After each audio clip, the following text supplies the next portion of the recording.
Hello students, coordinate geometry पढ़ रहे थे हम, तो उसमें अब ये टॉपिक नया पढ़ रहे हैं हम, properties of different types of coordinator. मतलब अलग अलग टाइप के जो कोऑर्डिनेटर होते हैं उनकी क्या प्रॉपर्टीज़ होती हैं। अब कोऑर्डिनेटर क्या होता है?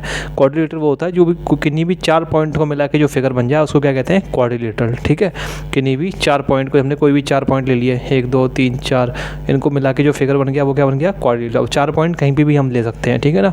तो कोऑर्डिनेटर में बहुत सारे टाइप के कोऑर्डिनेटर होते हैं। तो पहली चीज़ हम पढ़ रहे हैं रेक्टेंगल। ठीक है, ये थोड़ा जानना इसलिए ज़रूरी है जिससे कि आगे के जो सवाल आएंगे वो इन्हीं पे बेस्ड आएंगे, ठीक है ना। तो रेक्टेंगल क्या होता है? रेक्टेंगल एक कोऑर्डिनेटर होता है। सबसे पहले तो कोऑर्डिनेटर पढ़ ही रहे हैं। रेक्टेंगल एक कोऑर्डिनेटर होता है। क्यों होता है भाई? रेक्टेंगल 4 पॉइंट से मिलकर बना होता है, ठीक है, 4 पॉइंट से मिलकर बना होता है, इसलिए क्या होता है? कोऑर्डिनेटर होता है। लेकिन इसकी दो खूबी और होती हैं। क्या? इसकी अपोजिट साइड्स क्या होती है? इक्वल होती हैं। मतलब ये वाली साइड इस वाली साइड के बराबर होगी, ठीक है, और ये वाली साइड इसके बराबर होगी, ठीक है। ये साइड को दिखाने का तरीका होता है, ठीक है ना। जो साइड बराबर होती हैं उनको हम क्या करते हैं? एक कट कर दिया, एक कट कर दिया, मतलब ये वाली साइड और ये वाली साइड बराबर है। अब ये दोनों साइड्स बराबर है तो इनको क्या कर दिया? इनको 2 कट कर दिए, ठीक है। तो रेक्टेंगल की क्या प्रॉपर्टी होती है? अपोजिट साइड्स बराबर होती हैं। अपोजिट साइड्स क्या होती हैं? इक्वल होती हैं, ठीक है। ऐसे लिख सकते हो चाहो तो आप, अपोजिट साइड्स आर इक्वल। एक तो ये प्रॉपर्टी हो गई रेक्टेंगल की, ठीक है। और दूसरी प्रॉपर्टी क्या होती है इसकी? ये इसके डायगोनल्स होते हैं वो भी इक्वल होते हैं। क्या? डायगोनल्स आर इक्वल, ठीक है। तो हमारे रेक्टेंगल की 2 प्रॉपर्टी होती हैं। क्या? डायगोनल्स इक्वल होते हैं और अपोजिट साइड्स इक्वल होते हैं। डायगोनल्स क्या होते हैं ये समझते हैं। जो रेक्टेंगल है इसकी जो अपोजिट जो वर्टिसेस होंगी, अपोजिट वर्टेक्स क्या होती हैं? 4 पॉइंट, ये A B C D, ये 4 वर्टेक्स होती हैं। और ज़्यादा होती हैं तो क्या कहते हैं? वर्टिसेस कहते हैं। वर्टिसेस कहते हैं। क्या कहते हैं? वर्टिसेस, ठीक है। और एक होती है तो क्या कहते हैं? वर्टेक्स।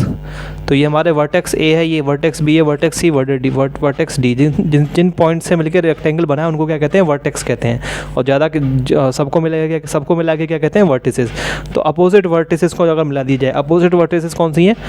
जो अपोजिट है, मतलब एक दूसरे के अपोजिट हैं। तो B के अपोजिट क्या है? D, और A के अपोजिट C है, इसको मिला दिया तो ये हमारे हो गए डायगोनल्स। क्या डायगोनल्स हो गए?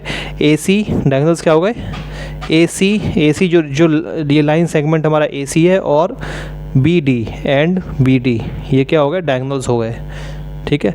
और ये डायगोनल्स क्या होते हैं? इक्वल होते हैं। मतलब AC जो होता है वो BD के बराबर होगा, ठीक है।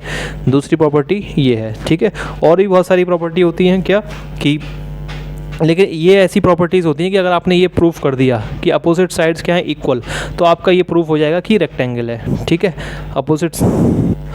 अगर आपने इन दोनों को प्रूफ कर दिया, एक को नहीं, खाली आपने दोनों को प्रूफ कर दिया तो ये प्रूफ हो जाएगा कि आपका रेक्टेंगल है। क्वेश्चन में जाके हम करेंगे, ठीक है। अगर आपने ये प्रूफ कर दिया कि कोई फिगर आपको दे रखा है, उसके अपोजिट साइड्स क्या है? इक्वल हैं, और साथ साथ उसके डायगोनल्स भी इक्वल हैं, तो वो क्या हो गया? हमारा रेक्टेंगल हो गया। अगर इन 2 चीज़ों को हम प्रूफ कर दें, इसलिए इनको याद करना ज़रूरी है, ठीक है। तो अगर हमको आगे जाके प्रूफ करना पड़ा कि कोई फिगर बन गया, कोई फिगर हमको दे रखा है मान लो, और हमको प्रूफ करना है A और B C D के कोई कोऑर्डिनेट आएंगे आगे जाके, है ना। जैसे मान लो कोई कोऑर्डिनेट आ गया 1,1 आ गया, B का कोई कोऑर्डिनेट हमारा मान लो आ गया 9,5 आ गया, ठीक है। ये A B C D, ठीक है। A का कोऑर्डिनेट मान लो 1,1 आ गया, B का क्या आ गया? 9,5 आ गया, C का कोऑर्डिनेट मान लो आ गया 7,9 आ गया, ठीक है। और D का कोऑर्डिनेट आ गया मान लो -1,5।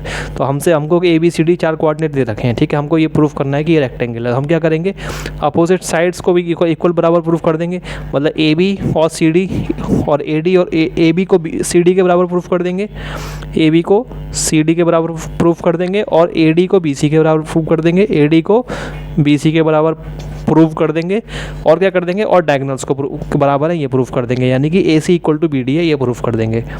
ये चीज़ अपोजिट साइड्स आर इक्वल और डायगोनल्स, इन दोनों को प्रूफ करते ही हमारा क्या प्रूफ हो जाएगा? कि हमारा रेक्टेंगल है, ठीक है। अगला क्वाड्रिलेटरल पढ़ते हैं हम, पैरेलल स्क्वायर, ठीक है। स्क्वायर क्या होता है? फिर से क्वाड्रिलेटरल तो होता ही है, हम क्वाड्रिलेटरल पढ़ ही रहे हैं। क्वाड्रिलेटरल तो होता ही है क्योंकि 4 पॉइंट्स को मिला के बनता है, ठीक है। 1 2 3 4, ये हमारे 4 मिल के बन के क्या बन गया? स्क्वायर बन गया, ठीक है, ठीक है। ऐसे ही रफ में बना रहा हूँ, आप बनाना चाहो तो स्केल से भी अच्छे तरीके से बना सकते हो, ठीक है। और क्या होता है? स्क्वायर की 2 प्रॉपर्टी होती हैं जिनको आप याद कर लें। एक पहली प्रॉपर्टी होती है all sides are equal, all sides are equal. सारी साइड क्या होती हैं, बराबर होती है, यानी कि A B equal to B C equal to C D equal to D A, सारी साइड बराबर होती हैं। इसका मतलब ये हो गया, ठीक है, इस स्क्वायर में ये मतलब हो गया इसका, ठीक है ना, A B equal to B C equal to C D equal to D A, ठीक है। और दूसरा क्या, और डायगोनल्स इसके भी इक्वल होते हैं, डायगोनल्स आर इक्वल, ठीक है, यानी कि डायगोनल्स क्या हो जाएंगे, इनको मिला दिया जाए और इसको मिला दिया जाए, ये बी पे मिल रहा है, ठीक है ना, बी पे मिल रहा है, दो डायगोनल्स आपके हो जाएंगे ए सी और बी डी, और ये क्या होते हैं, इक्वल होते हैं, यानी कि ए C equal to B D. तो हम दो चीज़ को अगर प्रूव कर दें, अगर हमको कोई फिगर दे रखी है क्वेश्चन में, हमारी कोई कोऑर्डिनेट्स इनके दे रखे हैं, मान लो कुछ भी दे रखे हैं, हमको ये प्रूव कर दें कि उनकी चारों साइड इक्वल है, मतलब चारों साइड हम निकाल लें A B B C C D D A, और वो किसी चीज़ के बराबर, किसी चीज़ के बराबर आ जाए, कि मतलब कुछ भी चीज़ है किसी एक चीज़ के वो बराबर आ जाए, तो चारों आपस में बराबर हो जाएंगे, ठीक है ना। और हम ये प्रूव कर दें साथ साथ कि ए सी क्या हो जाए, बी डी के बराबर है, मतलब डायगोनल से, तो हमारा क्या प्रूफ हो जाएगा कि वो चीज़ क्वाड्रेटर क्या है, स्क्वायर है, ठीक है। तीसरी चीज़ पढ़ते हैं पैरेललोग्राम, ठीक है, स्पेलिंग ध्यान रखना, पैरेलल लिखते हैं ना, पैरेलल लाइंस होती थी ना हमारी, पैरेलल, इसके आगे ओ और ग्राम, ठीक है ना, पैरेलल ओ ग्राम, ठीक है, पैरेललोग्राम, ठीक है। अपोजिट साइड्स की इसकी पैरेललोग्राम की सिर्फ एक खूबी होती है, अगर हम एक खूबी को सिद्ध कर दें तो हमारा ये सिद्ध हो जाएगा कि वो चीज़ पैरेललोग्राम है, क्या, opposite sides equal. Opposite sides क्या होती हैं, अपोजिट साइड्स आर इक्वल, ठीक है। अब देखिए, अब आप कहेंगे अपोजिट साइड्स तो इसमें भी इक्वल आई थी, नहीं, ऑल साइड्स आर इक्वल, इसमें क्या थी, सारी साइड्स इक्वल थी, तो इसका मतलब अपोजिट साइड्स तो इसमें भी इक्वल है। एक देखो भाई, ऑल साइड्स इक्वल है, यानी कि ए बी बी सी के बराबर है, और बी सी सी डी के बराबर है, और सी डी डी ए के बराबर है, यानी कि ए बी जो है वो सी डी के भी बराबर है, ए बी सी डी के बराबर है, और बी सी जो है वो डी ए के बराबर है, बी सी जो है डी ए के बराबर है। तो अपोजिट साइड्स आर इक्वल, ये तो स्क्वायर में भी हो रहा है, और यही चीज़ किस में हुई थी, ये चीज़ तो इसमें भी हुई थी, किस में, रेक्टेंगल में भी आई थी क्या, इसमें तो सीधी लिखी हुई आ गई थी क्या, अपोजिट साइड्स आर इक्वल। तो इसका ऐसा इसलिए हो रहा है कि हमारे जो स्क्वायर और जो हमारे रेक्टेंगल होते हैं वो क्वाड्रिलेटरल होने के साथ साथ पैरेललोग्राम भी होते हैं, ठीक है ना, ठीक है। तो हर स्क्वायर देखो, तो पहले तो इसको पढ़ लेते हैं। तो अपोजिट साइड्स आर इक्वल, केवल अगर हम ये किसी क्वेश्चन में हम ये सिद्ध कर दें, हमको ये सिद्ध करना हो, कोई फिगर दिया हो कि आप बता, कोई हमको फिगर दिया हुआ है, पैरेललोग्राम पहले तो ऐसा दिखता है, देखो जो हमारा रेक्टेंगल होता है ना, इस तरीके का होता है, इसी रेक्टेंगल को थोड़ा टेढ़ा कर देंगे, ये लाइन, ये वाली लाइन है, इसको थोड़ा टेढ़ा यहाँ कर दिया और इसको थोड़ा टेढ़ा यहाँ कर दिया, तो हमारा क्या बन गया, पैरेललोग्राम। ये हमारा क्या बन गया, पैरेललोग्राम, ठीक है। तो इस तरीके से बन जाता है, ठीक है ना। इसकी क्या खूबी होती है, अपोजिट साइड्स आर इक्वल। अगर अपोजिट साइड्स को हम क्या प्रूफ कर दें, इक्वल प्रूफ कर दें, तो हम ये सिद्ध कर देंगे कि वो चीज़ पैरेललोग्राम है। यानी कि अगर हमारा ये A B C D parallelogram है, तो मतलब A B equal to C D और B C equal to A D, B C equal to A D, अगर केवल ये सिद्ध कर दिया जाए तो हमारा क्या हो जाएगा, ये पैरेललोग्राम हो जाएगा, ठीक है। पैरेललोग्राम को बनाते कैसे हैं, दो पैरेलल लाइंस ले ली, दो क्या ले ली, पैरेलल लाइंस ले ली हमने, ठीक है। इस लाइन के सेगमेंट ले लिए, ठीक है ना, जैसे ये हमने ले लिया, मान लो सी, ये हमने एक लाइन का सेगमेंट ले लिया, ठीक है, क्या ले लिया, ए बी, ये हमने एक पैरेलल लाइन, और इसके पैरेलल एक लाइन सेगमेंट एक और ले लिया, लेकिन इसके ऊपर ना लेके थोड़ा सा इधर टेढ़ा लिया, ठीक है। तो ये लाइन, तो ये दोनों क्या है, पैरेलल लाइंस हैं, ठीक है, क्या है, पैरेलल लाइन सी डी, ठीक है। तो पैरेलल लाइंस का मतलब जो दूरी यहाँ पे होगी इनके बीच में, वही दूरी यहाँ पे होगी, ठीक है, ठीक है। पैरेलल लाइन सेगमेंट्स कह सकते हैं आप, ठीक है ना। एक तो होता है लाइन और एक होता है लाइन सेगमेंट। लाइन सेगमेंट मतलब लाइन का हिस्सा, ठीक है। लाइन तो क्या होता है, चलती जाती है, लाइन ख़त्म नहीं होती, दोनों साइड चलती जाती है, ठीक है। लाइन सेगमेंट क्या होता है, एक हिस्सा होता है लाइन का, जैसे ए बी, मैंने एक हिस्सा काट लिया लाइन में से, तो ये हमारा लाइन का हिस्सा हो गया, ठीक है, दिया हो गया, लाइन सेगमेंट हो गया, ठीक है। तो लाइन सेगमेंट क्या होता है, कोई एक लाइन का हिस्सा, ए बी, ठीक है, ऐसे बना सकते हैं आप, ठीक है। तो ये लाइन सेगमेंट, तो इसमें क्या दोनों क्या होता है, पैरेलल होती हैं। इसी तरीके से फिर इन दोनों को जोड़ देंगे, इनकी बराबर ले लेंगे, जैसे मान लो ये 5 सेंटीमीटर लिया तो ये भी 5 सेंटीमीटर लेंगे, ठीक है, और इस तरीके से कर देंगे। और आसान तरीका सीखना चाहते हैं तो दो पैरेलल लाइन बना ली हमने, कुछ नहीं टेंशन, दो पैरेलल लाइन्स बना ली हमने, 2 पॉइंट उस पर ले लिए और 2 पॉइंट इस पर ले लिए कि वो पॉइंट उसके बिल्कुल नीचे ना होकर थोड़ा सा टेढ़ा हो, ठीक है। और जितना इधर जितना इधर दूरी पे है उतना ही इधर दूरी पे हो, वो कुछ दिक्कत नहीं है। जैसे एक ये पॉइंट हमने ले लिया इधर, ये हमने 5 सेंटीमीटर की लाइन ले ली ए बी, और जो नीचे पॉइंट ले लिया सी, वो थोड़ा सा दूरी पे ले लिया, मान लो 1 सेंटीमीटर दूरी पे ले लिया, तो ये सी हो गया। और इधर से नापेंगे तो कितना हो जाएगा, ये डी हो जाएगा। तो इस तरीके से हमारा ये पैरेललोग्राम बन जाएगा, ठीक है। डी यहाँ हो गया, ठीक है। तो ये होता है पैरेललोग्राम। कुल मिला के इसकी अपोजिट साइड्स पैरेलल भी होती हैं, ये पैरेलल इसके होगी और ये पैरेलल इसके होती है, ठीक है। उसको पैरेललोग्राम, उसी से ही नाम पड़ा है पैरेललोग्राम। अब मैं बात कर रहा था कि स्क्वायर और रेक्टेंगल भी क्या होते हैं, पैरेललोग्राम होते हैं। तो स्क्वायर और रेक्टेंगल, ठीक है, ये क्या होते हैं, क्वाड्रिलेटरल तो होते ही हैं। क्वाड्रिलेटरल तो वो हर चीज़ होगी जो 4 पॉइंट से मिलके बनी होगी, 4 पॉइंट से मिलके बनी होगी। इसके साथ साथ पैरेललोग्राम भी होते हैं, ठीक है, पैरेललोग्राम भी होते हैं, ठीक है। लेकिन स्क्वायर रेक्टेंगल, हर स्क्वायर और रेक्टेंगल क्वाड्रिलेटरल पैरेललोग्राम होगा, लेकिन हर पैरेललोग्राम स्क्वायर और रेक्टेंगल नहीं होता है, ठीक है ना। जैसे कि यही हमारा जो पैरेललोग्राम था, इसको देख लीजिए, ये क्या स्क्वायर है, नहीं है। क्या ये रेक्टेंगल है, नहीं है। लेकिन हर स्क्वायर और रेक्टेंगल क्या एक पैरेललोग्राम होता है, ठीक है ना। इसी तरीके से हर स्क्वायर और रेक्टेंगल एक क्वाड्रिलेटरल होता है, लेकिन हर क्वाड्रिलेटरल क्या एक स्क्वायर या फिर एक रेक्टेंगल नहीं होता है, ठीक है। अब अगर हमें किसी क्वेश्चन में ये सिद्ध करना हो कि कोई फिगर दिया हुआ है, वो पैरेललोग्राम तो है लेकिन एक रेक्टेंगल नहीं है, parallelogram but not a rectangle, ठीक है। वो एक पैरेललोग्राम तो है लेकिन एक रेक्टेंगल नहीं है, ठीक है ना। तो उसके लिए क्या करेंगे, उसके लिए हमें 2 चीज़ सिद्ध करनी होंगी। पहली चीज़ तो ये सिद्ध करनी होगी कि वो अपोजिट साइड्स क्या हैं, इक्वल हैं। ये तो हमें हर पैरेललोग्राम में सिद्ध करनी होती है। अपोजिट साइड्स क्या हैं, आर इक्वल। यानी कि अगर मान लो ये पैरेललोग्राम दे रखा है मेरे को,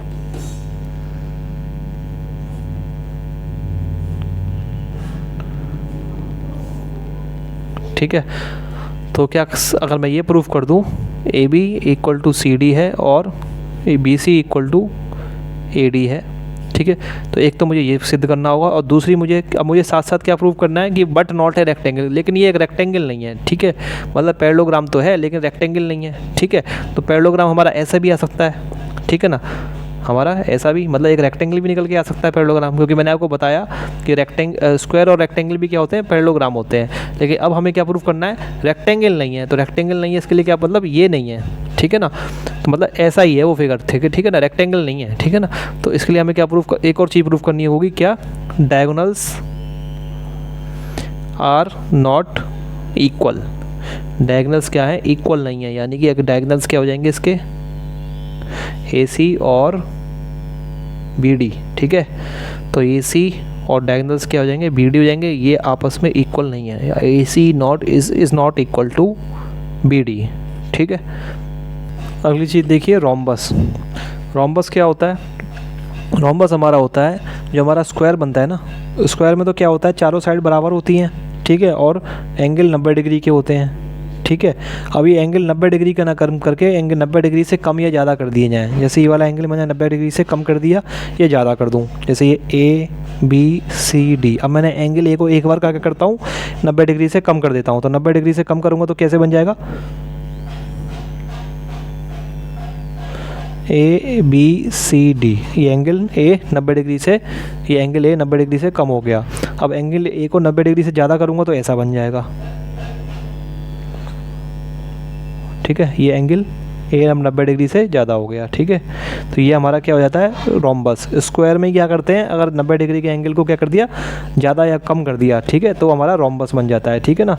तो रोम्बस की प्रॉपर्टी क्या होती है, अच्छा एक चीज़ और, रोम्बस में ज़रूरी नहीं है कि एंगल ए हो, ये क्या हो, ये 90 डिग्री से कम या ज़्यादा हो, 90 डिग्री भी हो सकता है। मतलब हर रोम्बस क्या होता है, हर स्क्वायर एक रोम्बस होता है, ठीक है ना, वही वाली बात हो जाएगी, ठीक है। जैसे हर रेक्टेंगल एक पैरेललोग्राम होता है, हर स्क्वायर भी एक पैरेललोग्राम होता है, इसलिए इस तरीके से हर स्क्वायर भी क्या होता है, एक रोम्बस होता है। रोम्बस की डेफिनेशन ये है कि आपकी वो एक पैरेललोग्राम ही होता है बस, लेकिन उसकी चारों साइड बराबर होती हैं। जैसे स्क्वायर में चारों साइड बराबर हो जाती हैं, पैरेललोग्राम में ज़रूरी नहीं है चारों साइड बराबर हो या ना हो, ठीक है, लेकिन इसमें क्या होता है, चारों साइड आपकी बराबर हो जाएंगी, ठीक है ना। ये रोम्बस में खासियत हो जाती है, ठीक है।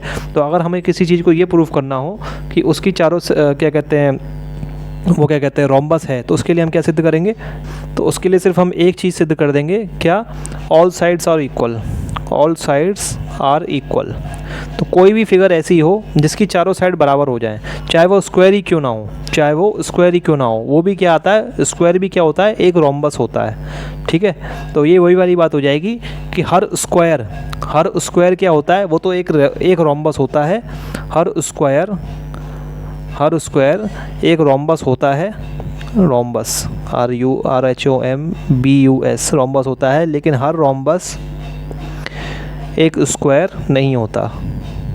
ठीक है, तो रोम्बस की सिंपल डेफिनेशन ये है कि बस एक ऐसा क्वाड्रिलेटरल जिसकी चारों साइड क्या हो, बराबर हो, जिसकी चारों साइड बराबर हो, तो वो हमारा क्या हो जाता है, रोम्बस होता है। तो हमें अगर ये कोई चीज़ सवाल में आ जाए, कोई फिगर को ये प्रूफ करना हो कि वो रोम्बस है, तो हमको केवल एक चीज़ प्रूफ करनी है कि उसकी चारों साइड क्या है, बराबर है। यानी कि AB BC के बराबर है और BC CD के बराबर है और ये बराबर है DA के। ठीक है, बस हमें ये आपस में बराबर प्रूफ करनी है, हमारा प्रूफ हो जाएगा कि वो रोम्बस है। अगला है, अगर हमें ये प्रूफ करना हो कि वो रोम्बस तो है लेकिन स्क्वायर नहीं है। ठीक है, rhombus but not a square, ठीक है, कोई फिगर हमको ये प्रूफ करनी हो कि क्या हो, वो रोम्बस तो है लेकिन स्क्वायर नहीं है, तो उसमें दो चीज़ प्रूफ करनी पड़ेगी। पहली चीज़ तो ये प्रूफ करनी पड़ेगी कि सारी साइड बराबर हैं। ठीक है, ऑल साइड्स, क्या हमें कोई क्वाड्रिलेटरल दिया हुआ है, फिगर नहीं क्वाड्रिलेटरल का है, एक क्वाड्रिलेटरल दिया हुआ है, उसको हमें ये प्रूफ करना है कि वो रोम्बस है लेकिन स्क्वायर नहीं है। ठीक है, तो ऑल साइड्स आर इक्वल। ठीक है, सारी साइड्स इक्वल हैं। दूसरा ये प्रूफ करना पड़ेगा कि डायगोनल्स आर नॉट इक्वल, और उसके जो मतलब एक तो यही प्रूफ करना पड़ेगा हमें, AB equal to BC equal to CD equal to DA, एक तो यही प्रूफ करना पड़ेगा। ठीक है, इसका मतलब ये हो गया। और क्या करना पड़ेगा, डायगोनल्स आर नॉट इक्वल। ठीक है, अगर डायगोनल्स इक्वल हो जाते तो क्या होता, तो स्क्वायर बन जाता। तो डायगोनल्स अगर इक्वल नहीं है तो क्या बनेगा, तो फिर वो एक रोम्बस बनेगा लेकिन एक स्क्वायर नहीं होगा। ठीक है ना, तो डायगोनल्स इक्वल नहीं है, इसका मतलब इसके डायगोनल्स क्या हो जाएंगे, देखो कोई भी ले लो इन दोनों में से, एक ही बात है। ठीक है, ये AC और BD, AC not equal to BD, यानी कि AC हमारा BD के बराबर नहीं है। तो इन प्रॉपर्टीज़ को आप याद रखें, ये आगे के सवालों में काम आएंगी। ये सवाल देखिए, CBSE 2009 में सवाल आ चुका है। शो डेट द पॉइंट्स, ये दिखाइए कि points 1,1 -1,5 7,9 and 9,5 taken in that order. इस शब्द का मतलब समझिए, क्या टेकन इन डेट ऑर्डर, मतलब इसी ऑर्डर में आपको लेने हैं। पहले ये वाला पॉइंट लेना है, फिर ये वाला पॉइंट, फिर ये वाला पॉइंट, फिर ये वाला पॉइंट। इसका मतलब ये है कि जब हम फिगर बनाएंगे, कोई भी जो हम फिगर बना रहे हैं, उसमें ये पॉइंट इसी तरीके से लेने हैं। मतलब पहले A 1,1, उसके बाद B -1,5। ठीक है, इसके बाद जो C पॉइंट लेना है उसको यहाँ नहीं लेना है, इधर लेना है। ठीक है, जब हम किसी फिगर का नाम रखते हैं, इसको याद रखना आप, जब किसी फिगर का हम नाम रखते हैं तो या तो हम क्लॉकवाइज रखते हैं या एंटी क्लॉकवाइज, या तो क्लॉकवाइज या एंटी क्लॉकवाइज, या ठीक है, क्लॉकवाइज मतलब जिस दिशा में घड़ी घूमती है वो तो हो गई क्लॉकवाइज, क्या कहते हैं, क्लॉकवाइज। और ये एंटी क्लॉकवाइज, जिस दिशा में घड़ी घूमती है उसकी अपोजिट, यानी कि एंटी या फिर एंटाई भी कह सकते हैं, कुछ लोग एंटाई कहते हैं, एंटी क्लॉकवाइज। ठीक है, तो क्लॉकवाइज और एंटी क्लॉकवाइज। ठीक है, तो हम या तो क्लॉकवाइज किसी फिगर का नाम रखेंगे या एंटी क्लॉकवाइज नाम रखेंगे। तो अगर हमने फिगर का नाम रखना है तो या तो ऐसे चलेंगे या फिर ऐसे चलेंगे। ठीक है, तो A B C D, तो ये क्या हो गया, ये हमने एंटी क्लॉकवाइज नाम रख लिया। और अगर हमें फिगर का नाम रखना हो क्लॉकवाइज तो कैसे रखेंगे, जैसे मान लो कहीं से भी चले, मान लो यहाँ से चले तो A, फिर ऐसे घूम के चलेंगे A B C D, नहीं कभी। ठीक है, तो कभी भी इस तरीके से नहीं रखते हैं मैथ्स में कि A यहाँ रख लिया, ठीक है, फिर B यहाँ आ गया, ठीक है, A B और फिर इधर चले गए और फिर इधर आ गए, नहीं, ऐसे नहीं रखते हैं। ठीक है, तो वही इस शब्द का यहाँ पे यही मतलब है, टेकन इन डेट ऑर्डर, एक उसी ऑर्डर में लेने हैं जिस पॉइंट्स में दिए गए हैं। ठीक है ना, या तो क्लॉकवाइज ले लें या एंटी क्लॉकवाइज ले लें, लेकिन इसी तरीके से लेने हैं। अब आपको क्या करना है, शो डेट द पॉइंट्स, ये points taken in that order are the vertices of a rectangle. ठीक है, ये पॉइंट्स अगर इनको उसी ऑर्डर में इसी टेकन इन डेट ऑर्डर, मतलब जिस ऑर्डर में लिखे हुए हैं उसी ऑर्डर में लिया जाए, ठीक है, तो क्या है ये वर्टिसेस ऑफ ए रेक्टेंगल। ठीक है, ये क्या है, एक रेक्टेंगल की वर्टिसेस हैं। ठीक है, also find the area of the rectangle, और आपको रेक्टेंगल का एरिया भी पता लगाना है। ठीक है, तो देखो इसको कैसे करेंगे सवाल को, देखो वही चीज़ आ गई। अब हमें रेक्टेंगल की प्रॉपर्टी पता होना चाहिए रेक्टेंगल को सिद्ध करने के लिए। रेक्टेंगल की प्रॉपर्टी क्या होती है, अभी मैंने आपको बताई थी कि उसकी अपोजिट साइड्स इक्वल होती है पहली चीज़, और दूसरी चीज़ उसके डायगोनल्स इक्वल होते हैं, ठीक है। तो अगर हम ये चीज़ प्रूव कर दें, पहली क्या, इसकी अपोजिट साइड्स इक्वल है, अपोजिट साइड्स क्या है, इक्वल है, और डायगोनल इक्वल है, ये दोनों चीज़ हम सिद्ध कर दें, डायगोनल्स इक्वल है, तो हमारा ये प्रूफ हो जाएगा कि ये फिगर जो है हमारी क्या है, रेक्टेंगल है। लेकिन ये A B C D point तो ये तो गलत था ना, ए बी सी डी आपको बता रहा था, ए बी सी ऐसे नहीं लेते हैं, ठीक है। तो हम हमारा ये सिद्ध हो जाएगा कि जो हमारी फिगर है वो क्या है, एक रेक्टेंगल है। तो पहले हमको तो ये A B C D point हमको मानने पड़ेंगे क्योंकि इसमें ए बी सी डी दिए नहीं रखे हैं, ठीक है। तो सॉल्यूशन में लिखेंगे let given points are A 1,1 B -1,5 C 7,9 and D 9,5, ठीक है। तो मान लेते हैं ए बी सी डी हमारे 4 पॉइंट हैं, ठीक है। इन पॉइंट के साथ साथ एक फिगर भी बना लेते हैं, ठीक है। एक रेक्टेंगल बना लेना, सिद्ध करना है, मतलब लास्ट में रेक्टेंगल ही आएगा, ठीक है ना। तो ये क्या है 1,1, बी क्या है -1,5, सी क्या है 7,9 और डी क्या है 9,5, ठीक है। तो पहली चीज़ क्या प्रूव करनी है, अपोजिट साइड्स हमको इक्वल प्रूव करनी है, यानी कि ए बी सी डी के और ए डी बी सी के, तो कुल मिला के चारों निकालनी पड़ेंगी। तो ए बी निकाल लेते हैं पहले, स्क्वायर रूट किसका हो जाएगा 1 - 1, यानी कि 1 - 1 यानी कि 2, 1 + 1 हो जाएगा 2 का स्क्वायर, प्लस 1 - 5 यानी कि -4 का स्क्वायर यानी कि 16, ठीक है। तो ये हो जाएगा हमारा 2 का स्क्वायर, चलो अगली स्टेप में कर लेते हैं, 4 + 16, तो ये हो जाएगा √20 हो जाएगा, ठीक है। √20 को कैसे ले सकते हैं, √20 क्या होता है 4 × 5 होता है, ठीक है। और ये स्क्वायर रूट में तो 4 क्या, 4 बाहर निकल के 2 हो जाएगा, अंदर 2√5 रह जाएगा, ठीक है। तो ये क्या हो जाएगा, ये 2√5 हो जाएगा हमारा, ठीक है। अब हमारा ऐसे बी सी निकाल लेंगे, बी सी क्या हो जाएगा -1 - 7 यानी कि -1 - 7 यानी कि -8, स्क्वायर रूट -8 का स्क्वायर क्या होता है 64 होता है, और 5 माइनस, आप सही से लिख के कर लेना, ठीक है, ऐसे मत करना डायरेक्ट, आप ऐसे लिख के कर लेना, -1 और -7 इसका स्क्वायर, ठीक है, और 5 माइनस, क्योंकि टीचर को दिखाना ही पड़ेगा ना क्या किया है आपने, ठीक है। तो -1 और -7 ये हो जाएगा स्क्वायर रूट -8 का स्क्वायर, यानी कि हाँ अब डायरेक्ट कर लो, कोई दिक्कत नहीं, -8 का स्क्वायर 64 आ जाएगा, और प्लस 5 -4 4 का स्क्वायर -4 का स्क्वायर यानी कि 16, ठीक है। -8 -1 -7 सही है, 5 -9 सही है, -8 का स्क्वायर 64, 5 - 5 9 6 -4 का सही है, 16 और 4 ये हमारा कितना जाएगा 6 4 10 बच जाएगा, और 7 8 80 स्क्वायर रूट ऑफ 80, ठीक है। और ये 80 का स्क्वायर रूट कैसे निकालेंगे, देखो स्क्वायर आप निकाल लेना, देखो 16 5 या 80 होता है, मुझे पता है, ठीक है, 16 5 या 80 होता है, तो स्क्वायर रूट इसका है 16 का स्क्वायर रूट क्या होता है 4, तो हमारा 4√5 आ जाएगा ये, ठीक है। ऐसे ही आप क्या निकाल लेंगे, ए बी निकाल लिया, बी सी निकाल लिया, ऐसे ही जब आप सी डी निकालेंगे तो आपका सी डी निकल के क्या आ जाएगा, सी डी आपका जब आप निकालेंगे सॉल्व कर लेना, आपका 2√5 निकल के आ जाएगा, ठीक है। ऐसे ही आपका डी ए जो आप निकालेंगे, डी ए या ए डी कुछ भी कह लो, तो वो आपका निकल के क्या आ जाएगा, आपका 4√5 निकल के आ जाएगा, ठीक है। तो यहाँ तो आपका क्या प्रूफ हो जाएगा, ए बी आपका सी डी के बराबर है, ठीक है, ए बी आपका सी डी के बराबर है, ये प्रूफ हो जाएगा। यहाँ लिख देंगे देयरफॉर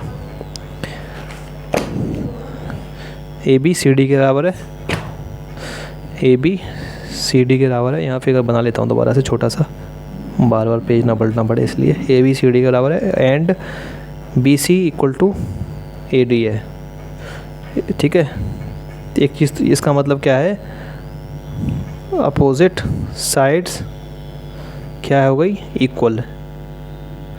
एक चीज़ तो ये प्रूफ हो गई, इसको इस चीज़ को मैंने क्या मान लिया, 1 मान लिया, जो मैंने पहली चीज़ प्रूफ करी है, ठीक है। अब एक पॉइंट और प्रूफ करना है, क्या, डायगोनल्स इक्वल है। तो डायगोनल्स क्या होते हैं, ये ए सी और बी डी, ठीक है ना। तो ए सी और बी डी निकाल लेंगे, ठीक है। तो ए सी कितना आ जाएगा हमारा, स्क्वायर रूट ऑफ पॉइंट क्या क्या है, ए सी 1 - 7 और 1 - 9, ठीक है। तो 1 - 7 का स्क्वायर प्लस 1 - 9 का स्क्वायर, ठीक है, ये आ जाएगा -6 का स्क्वायर यानी कि 36, और -8 का स्क्वायर यानी कि 64, यानी कि 4 + 6 कितना हो जाएगा 10, और 1 कैरी 7 × 9 100 हो जाएगा, यानी कि 10 आ जाएगा। इसी तरीके से क्या निकाल लेंगे, बी डी क्या हो जाएगा हमारा -1 -9 और 5 -5, ठीक है ना, -5 -9 का स्क्वायर और 5 -5 यानी कि 0 का स्क्वायर, ठीक है, -1 -9, हाँ सही है, -1 था, सॉरी ये -1 -9, ठीक है। तो ये हमारा हो जाएगा क्या, -1 -9 क्या हो जाएगा, -10 का स्क्वायर यानी कि 100, स्क्वायर रूट ऑफ 100, ये भी क्या आ जाएगा 10 आ जाएगा, ठीक है। तो ए सी हमारा, तो इसलिए यहाँ से क्या आ गया, therefore A C equal to B D आ गया, ठीक है। इसको नहीं, इस इम्प्लाइज डैट क्या, डायगोनल्स आर इक्वल, इसका क्या मतलब क्या हो गया, ये डायगोनल क्या है, बराबर हैं, ठीक है। ये हमारी दूसरी चीज़ आ गई, ठीक है। इसका मतलब फ्रॉम 1 and 2 लिख लो, फ्रॉम 1 and 2, ठीक है। क्या 1 and 2 से क्या, पहली चीज़ तो क्या कह रही है, अपोजिट साइड से इक्वल, दूसरी क्या है, डायगोनल्स आर इक्वल, तो क्या आ गया, अपोजिट साइड्स आर इक्वल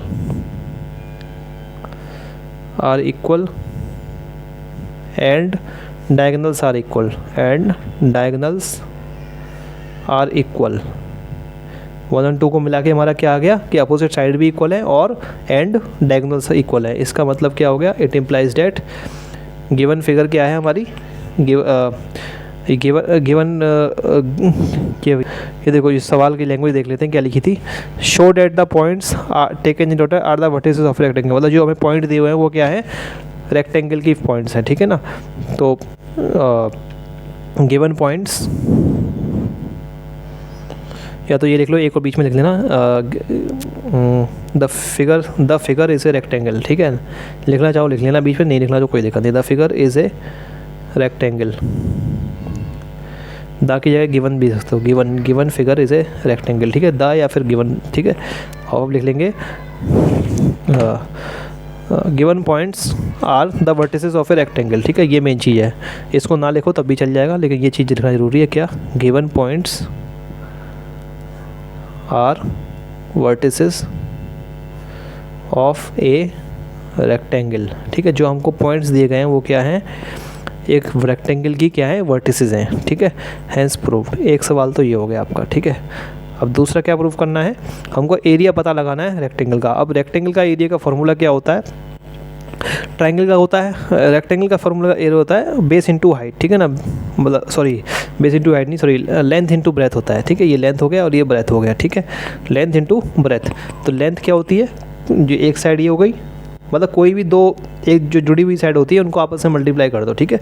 जो लंबी वाली साइड होती है वो लेंथ होती है, छोटी वाली साइड होती है क्या, ब्रेथ होती है, ठीक है, ठीक है। तो हमारा क्या हो जाएगा इसमें, A B into A D, ये हमारा एरिया हो जाएगा। तो एरिया कितना हो जाएगा, एरिया ऑफ रेक्टेंगल कितना हो जाएगा,